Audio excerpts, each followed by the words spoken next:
Thank you for tuning into our podcast. We are coming to you from Holyoke, Massachusetts. I am your host, Carrie, and I am here with our very own historian, Robert Coon. He is the founder and also the tour guide of the Historical Tours of Greater Holyoke. He offers both public and private tours of the local canal systems, reservoirs, cemeteries, as well as various parks and streets in Holyoke, South Hadley, and Chicopee, Massachusetts. You can check out his website for more information at holyokecanaltour.org. There you can see his videos, past and present photos, as well as his 2023 schedule.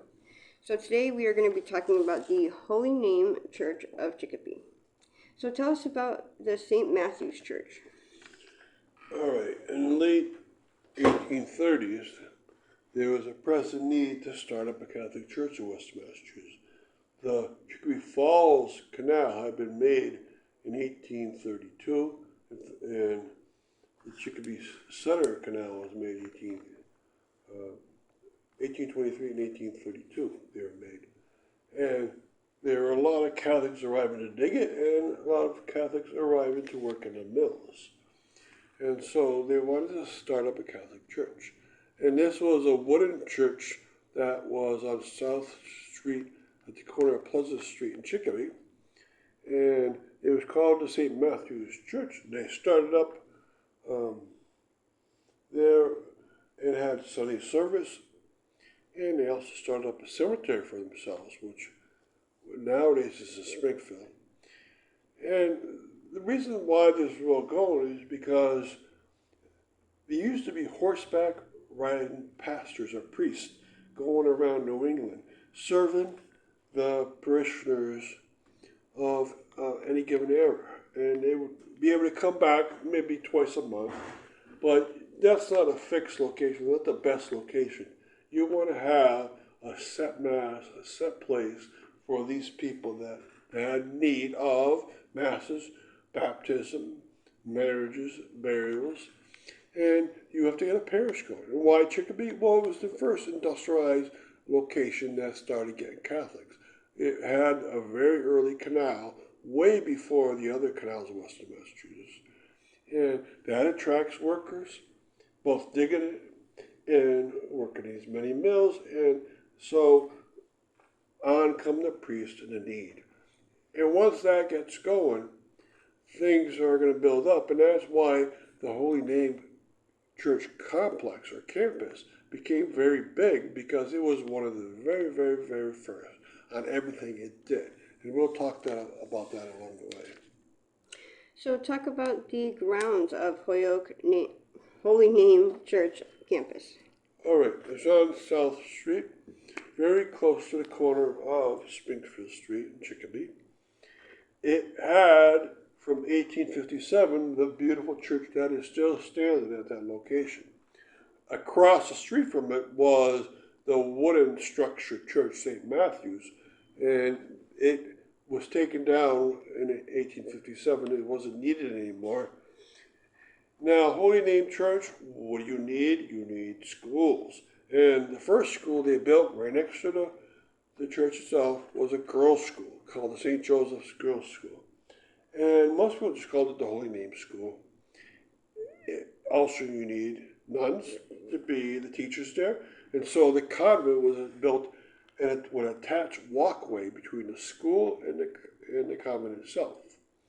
And so that's the second structure. And these structures are coming around in the early 1860s. Now, you never had before this a girls' school, Catholic girls' school. It was the first one of all. Now, what else you need? Well, boys' school. And that was in the very back of the church, maybe 100 feet towards the back. It was very large. And it kept growing and growing. Now, these nuns, the Holy Name nuns, they could not teach boys. By their order's laws, they could not teach boys. So they built a monastery behind the boys' school and got in monks to teach the boys. And so you have a convent, a monastery, two schools, and a church. You also need a rectory for the priests. And they built a one-floor rectory. And that rectory, not big enough, because 10 years later, they added a floor. Same rectory, but it took off the roof and added a floor in between them. And so it's getting bigger and bigger. They added a chapel to the back of the church for smaller functions. They added a chapel at the back of the convent for the nuns only. And at some point, they even added, in the late 1880s, they added a building just for the maintenance of the whole campus, where you would have the heating units and you'd have all the maintenance workers work out of. So this is a very big campus. Now, the only thing they never got, and Hoyle did get, was a hospital. And so it comes up a little bit short of what the St. Jerome's Church campus looks like because of that. But it's still a beautiful place. There is left now the rectory, the church. And one thing that came much later, and that was a trade school. Trade school came around in the 1930s, and that's a beautiful structure, very strong, and it's still there in the back. So those three things are left. As of 5 years ago, the convent and girls' school was taken down. Sadly, I got to see it 10 years ago, but it was taken down 5 years ago. Okay. Now, is it noteworthy that two pastors are buried in this churchyard? It was the Catholic tradition before 1900 to have usually the founder of a church be buried next to the church itself. In Springfield, this happened twice in the Catholic churches. In fact, the first two priests of St. Michael's Church are buried right in front of St. Michael's in the steps area. The Sacred Heart Church in Springfield had its founding pastor buried to its side. In Hoyle, you had three priests buried alongside their church: the Rosary Church, the St. Jerome's Church, and the Precious Blood Church. Only one is left buried there. In Northampton, you have one church with its founding priest buried alongside of it. And so, yeah, it's typical.